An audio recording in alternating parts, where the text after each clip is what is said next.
Hello दोस्तों, आप लोगों का मेरे चैनल में बहुत बहुत स्वागत है। तो आज का हमारा सब्जेक्ट है ज्योग्राफी और ज्योग्राफी में हम लोग पढ़ेंगे प्रजाति और जनजाति। प्रजाति या जनजाति, ठीक है। तो इसके बारे में हम लोग देखेंगे और इस पे हम लोग 3 पार्ट करेंगे, ठीक है। तो आज का हो जाएगा ये पहला पार्ट, फिर दूसरा पार्ट आएगा और तीसरे पार्ट में इसके प्रीवियस ईयर के क्वेश्चंस रहेंगे, ठीक है। तो आज हम लोग पहले कुछ इंपॉर्टेंट जनजातियां देखेंगे, फिर इसके बाद दूसरे वीडियो में और थर्ड में हम लोग जितने भी महत्वपूर्ण प्रीवियस ईयर के क्वेश्चंस हुए थे उनको देखेंगे, ठीक। तो चलिए स्टार्ट करते हैं।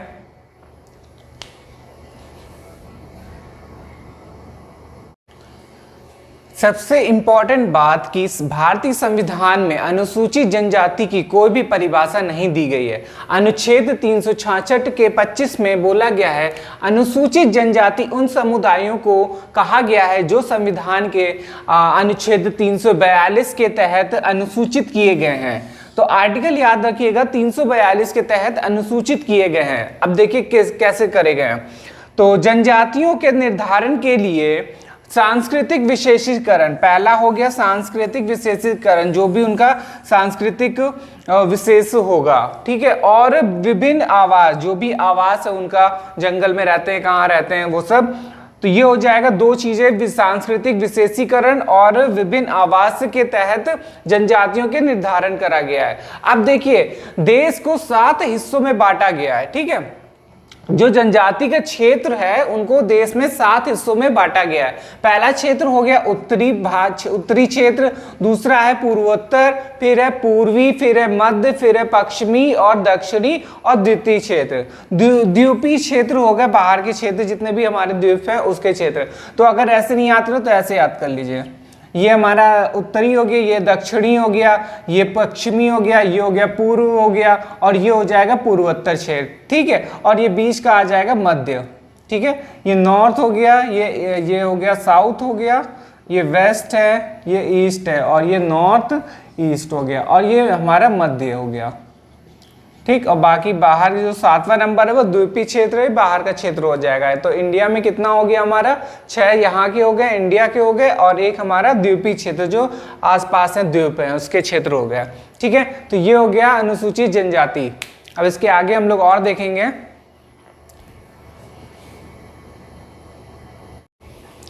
भारत में कुल जनसंख्या का 8.6% जनजातियां हैं, ठीक है। तो याद रखिएगा, अगर क्वेश्चन पूछा जाए कि पूरी जनसंख्या का कितने प्रतिशत जनजातियां हैं, तो 8.6% हो जाएगा। अब देखेंगे सर्वाधिक जो जनजाति है, सबसे ज्यादा है मध्य प्रदेश, फिर इसके बाद है महाराष्ट्र, और फिर इसके बाद है उड़ीसा, ठीक है।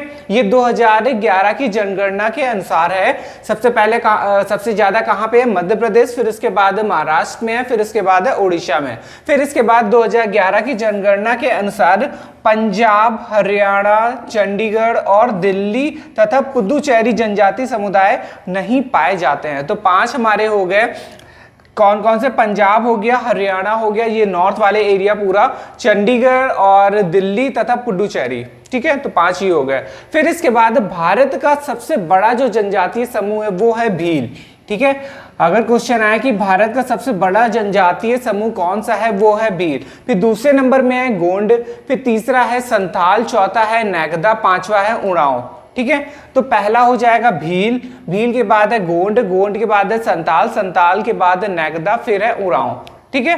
तो ये याद रखिएगा। ये हो गया हमारा जनजाति है। अभी और देखते हैं इसके बाद देखेंगे मुख्य जनजातियां। अब हम लोग देखेंगे भारत की प्रमुख जो जनजातियां हैं उसको, ठीक है। तो सबसे पहले हम लोग देखेंगे थारू जनजाति को। तो थारू जनजाति उत्तराखंड के नैनीताल जिले से उत्तर प्रदेश के गोरखपुर जिले के तराई क्षेत्र में और बिहार के तराई क्षेत्र तक निवास करती है, ठीक है। तो याद रखिएगा, उत्तराखंड के नैनीताल जिला हो गया और उत्तर प्रदेश का गोरखपुर जिला, ठीक। तराई क्षेत्र में और बिहार में के तराई क्षेत्र में निवास करती है। अब इसके कुछ इंपॉर्टेंट पॉइंट्स है वो देखते हैं। तो थारू जनजाति हिंदू धर्म को मानते हैं, ठीक है। थारू जनजाति के कौन से धर्म को मानते हैं? हिंदू धर्म को। फिर इसके बाद दीपावली को शोक पर्व के रूप में देखते हैं ये, या शोक पर्व मानते हैं थारू जनजाति। और संयुक्त परिवार की प्रथा है थारू जनजाति में। तो 3 पॉइंट्स ये हो गए, हिंदू धर्म और दीपावली को शोक और संयुक्त परिवार की प्रथा। फिर इसके बाद किरात वंश के माने जाते हैं, तो ये याद रखिएगा किरात वंश के कौन सी जनजाति मानी जाती है, वो है थारू जनजाति। फिर इसके बाद उत्तराखंड की सबसे बड़ी जनजाति है, तो सबसे बड़ी जनजाति उत्तराखंड की कौन है, थारू जनजाति। फिर इसके बाद हम लोग देखेंगे जौनसारी, ठीक है, ये भी उत्तराखंड में स्थायी निवास करते हैं, ये भी उत्तराखंड के ही हैं और कृषक जनजाति है। अगर क्वेश्चन आया कि कृषक जनजाति कौन है तो वो हो जाएगी जौनसारी। फिर इसके बाद बहुप्रथा, बहुपति विवाह प्रथा कौन सी जनजाति में होता है, वो है जौनसारी जनजाति। तो जौनसारी में 3 चीज इंपॉर्टेंट है, उत्तराखंड में ये निवास करती कृषक जनजाति है और बहुपति विवाह प्रथा जौनसारी जनजाति में होता है। ये पीसीएस में आता रहता है क्वेश्चन कि किस जनजाति में बहुपति विवाह होता है, तो वो जौनसारी हो गया। ठीक है, ये हो गए 2 इंपॉर्टेंट। अब इसके आगे और हम लोग देखेंगे इंपॉर्टेंट प्रमुख जनजातियां हैं।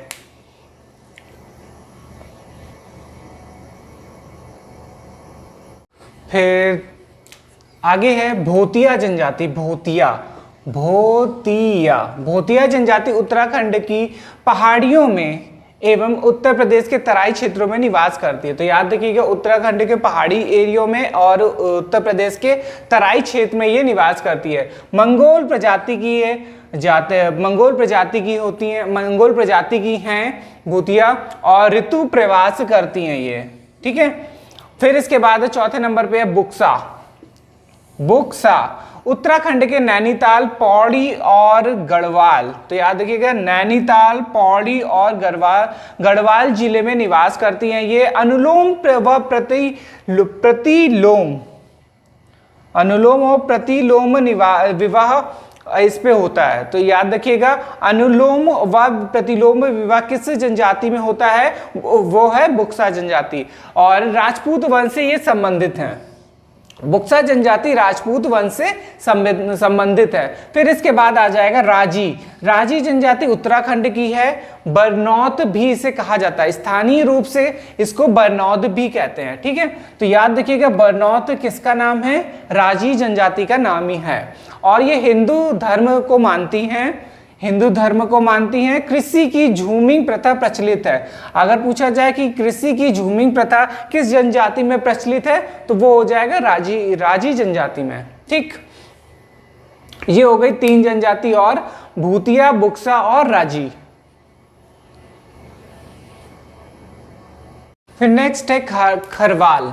ठीक है, यूपी के देवरिया, बलिया, गाजीपुर, वाराणसी एवं सोनभद्र में निवास करती हैं ये। ठीक है, तो याद रखिएगा यूपी के बलिया और बलिया, देवरिया और गाजीपुर, वाराणसी और वस एवं सोनभद्र में निवास करती हैं। स्वभाव में अत्यंत क्रोधी और इनका जो शरीर है बहुत ही मजबूत होता है। ठीक है, तो याद रखिएगा दूसरी सबसे बड़ी जो जनजाति है यूपी की, तो दूसरी सबसे बड़ी जनजाति यूपी की कौन है, खरवाल है। फिर इसके बाद है गद्दी। ठीक है, गद्दी जनजाति पश्चिमी हिमालय की धौलाधर श्रेणी जो हिमाचल के कांगला तथा चंबा, ठीक है, तो कांगड़ा और तथा चंबा आदि जिलों में निवास करती है। तो गद्दी जो है हिमाचल प्रदेश के कांगड़ा और चंबा जिलों में निवास करती है। धौलाधर श्रेणी में गद्दी जनजाति प्राचीन जनजाति है। ठीक है, तो प्राचीन जनजाति कहाँ की है, धौलाधर श्रेणी में गद्दी जनजाति प्राचीन जनजाति है और 1.5 लाख से अधिक वहां पे लोग हैं, मतलब कि इनके लोग मतलब कि जनजाति है। और फिर इसके बाद गढ़वा जो कि है राजस्थान, शासकों के वंशज मानते हैं खुद को, ये क्या मानते हैं, गढ़वा राजस्थान शासकों के वंशज ये मानते हैं। ठीक है, गद्दी जनजाति।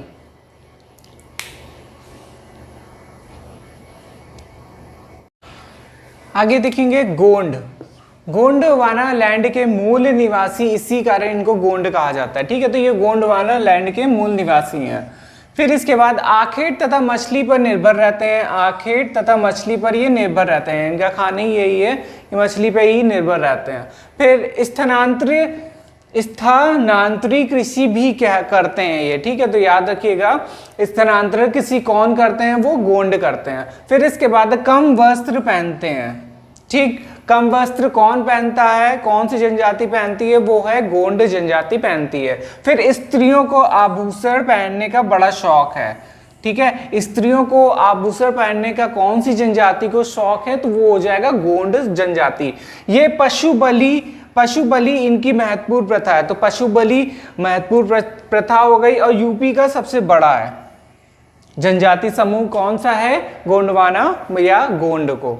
तो गोंड में क्या क्या इंपॉर्टेंट है, तो सबसे पहले गोंडवाना लैंड के ये मूल निवासी हैं। फिर इसके बाद आखेट तथा मछली पर निर्भर रहते हैं, स्थानांतरित कृषि भी करते हैं और कम वस्त्र पहनते हैं, स्त्रियों को आभूषण पसंद है और यूपी की सबसे बड़ी जनजाति है ये, ठीक है। और इनमें पशु बलि इसकी प्रमुख प्रथा है। फिर इसके बाद हम लोग देखेंगे भील जनजाति।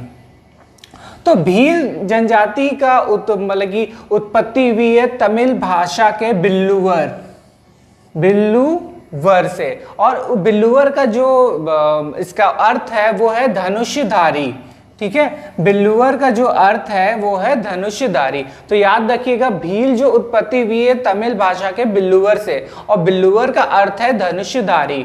इसकी संस्कृति में घूमर नृत्य का विशेष महत्व है। तो याद रखिएगा घूमर जो नृत्य है किस जनजाति का विशेष महत्व है, वो है भील जनजाति, ठीक है। ये हो गई कुछ महत्वपूर्ण जनजाति। अब बाकी की जो जनजातियां हैं हम लोग नेक्स्ट वीडियो में देखेंगे। तो चलिए आज के लिए इतना ही रखते हैं, फिर और महत्वपूर्ण जो जनजाति बची हैं उसको देखेंगे। तो चलिए, धन्यवाद।